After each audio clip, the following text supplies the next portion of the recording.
Halimbawa, ito ang ating Panginoong Diyos, ito ikaw. Nasa gitna yung depression.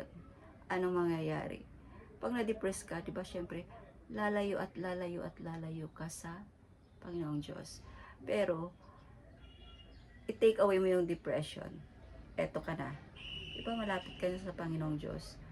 Huwag mong gawing hadlang ang depression para mapalayo sa Diyos. Okay, guys? So, hindi ako doctor, guys, ha? Disclaimer lang. So, kapag hindi nyo na talaga kaya, ay seek medical advice for depression para mabigyan kayo ng advice and medication. Okay, guys? Hi, guys! Welcome back to my channel. Ang aking isi-share sa inyo ngayon ay tungkol sa ways to cope depression or fight depression. Okay? Bago ko sabihin yun, ano nga ba ang depression para sa sarili natin, pang kalahatan? Depression is a mental state of low mood and aversion to activity. It affects about 3.5% of the global population, or about 280 million people worldwide. Depression affects a person's thoughts, behavior, feelings, and sense of well-being. So, meron din pang economic naman, or pang buong mundo. Ito sabi, depression had devastating economic effects on both wealthy and poor countries. All experienced drops and personal income, prices, deflation, tax revenues and profits. International trade fell by more than 50%, and unemployment in some countries rose as high as 33%. So ngayon yan, guys, na 2025. Ayan. So sa panahon natin ngayon, pahirap na ng pahirap ang buong mundo. Hindi lang dito sa bansang Pilipinas, kundi it's global happening talaga. So, hindi lang po ikaw ang nakakaranas ng depression, hindi lang ako, kundi sa bawat sulok ng mundo nakakaranas ng depression. So, ano ba ang the best way para makoop natin ang depression? So, una muna, stay in touch. Makihalubilo ka. Huwag kang magkulong sa kwarto mo or i-isolate, kasi yun ang depression, diba? Parang nagkukulong tayo sa kwarto, sa isang sulok na madilim, na parang wala nang kaliwanagan sa buhay mo. Kaya, stay in touch. And syempre, don't withdraw your life. Huwag mo ganon ang iyong buhay. Kasi hindi yan sa'yo, kundi sa ating Panginoong Diyos yan, regalo sa'yo, pinahiram lang sa'yo yan.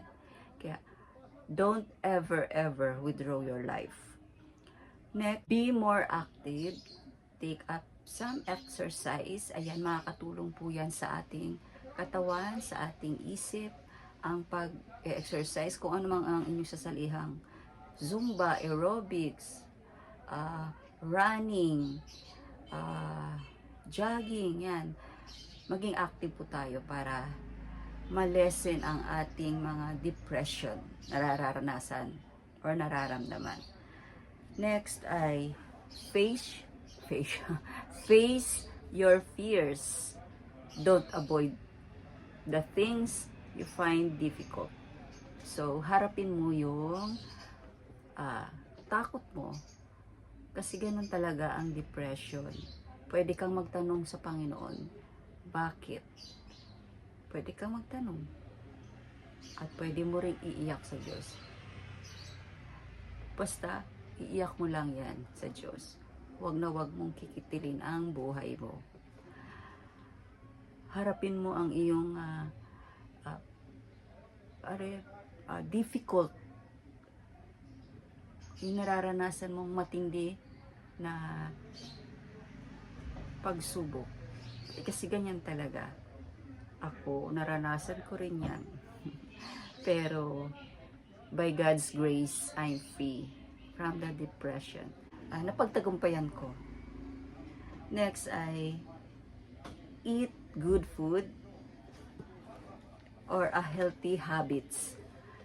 Kasi may mga ano rin yan parang naapektuhan rin yung ating ang ating health condition sa ating kinakain, sa ating lifestyle.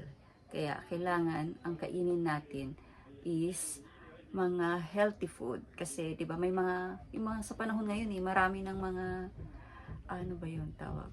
Infusion, mga chemical, mga kung ano-ano mga nilalagay na sa pagkain. Kaya kailangan natin kumain ng healthy diet food. Next ay spend time in nature. Ayan, kung gusto nyo pa mag ano yun, nature climbing ba yun? Ano ba tawag doon?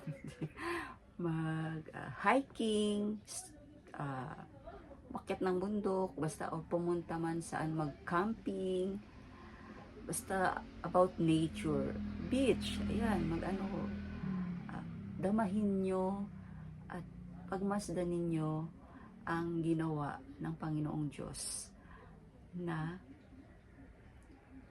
yung kanyang nilikha. Kasi para saan pa ba yan? I-enjoy ninyo yan at pasalamatan ninyo. Makikita nyo kung how amazing is our God. Limiting alcohol.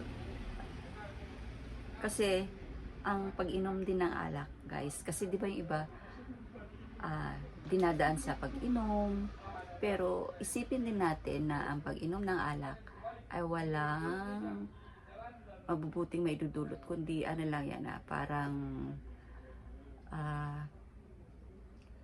panandalian lang na escape sa depression mo. Kaya kailangan talaga, katulad sinabi ko, face your fear.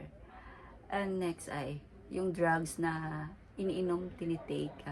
Kasi iba, parang inaabuso na nila yung pag-take ng medication. Parang wala na. Kaya, limit nyo rin po yung medication na yon. At siyempre, ang pinaka the best, guys, ay sa Panginoong Diyos ka lumapit. Halimbawa, ito ang ating Panginoong Diyos, ito ikaw. Nasa gitna yung depression. Anong mangyayari? Pag na-depress ka, diba syempre, lalayo at lalayo at lalayo ka sa Panginoong Diyos. Pero, i-take away mo yung depression. Eto ka na. Diba malapit ka na sa Panginoong Diyos. Makakahingi ka na sa Kanya. Iko-comfort ka na niyan. Kumbaga kasi, hindi ka na makakaisip ng kung ano-anong mga bagay na makakasama sa'yo. Kasi minsan yung depression na yan ang magpapalapit sa'yo sa Panginoong Diyos. Kasi yun ang iniintay sa'yo minsan ng Panginoong Diyos. Kaya ka nakakaranas ng ganyan kasi maaaring meron ka ng pagkukulang sa Kanya. Kaya, huwag mong gawing hadlang ang depression para mapalayo sa Diyos. Okay guys? At taong nakaranas ng matindi sa Bible, iyon ay si Job. Basahin niyo po yun kung may mga Bible kayo or meron naman po sa mga cellphone, yan, basahin niyo po yun at ikumpara ninyo ang buhay ninyo kay Job. Baka wala pa po sa kalingkingan ang naranasan ninyong depression, kasi ganun talaga ang buhay. May mga sitwasyon na hindi maiwasan na magkakaroon tayo ng depression. So, huwag kang bibitaw. Kumapit ka lang sa Panginoong Diyos, okay? And that's it for today's video, guys. Please give it a thumbs up kung nagustuhan niyo po itong aking ginawang video ngayon. para sa ating lahat itong message ko. And don't forget to give it a thumbs up and subscribe na po kayo sa mga hindi pa nakaka-subscribe sa aking channel. Don't forget, Jesus loves you. And bye.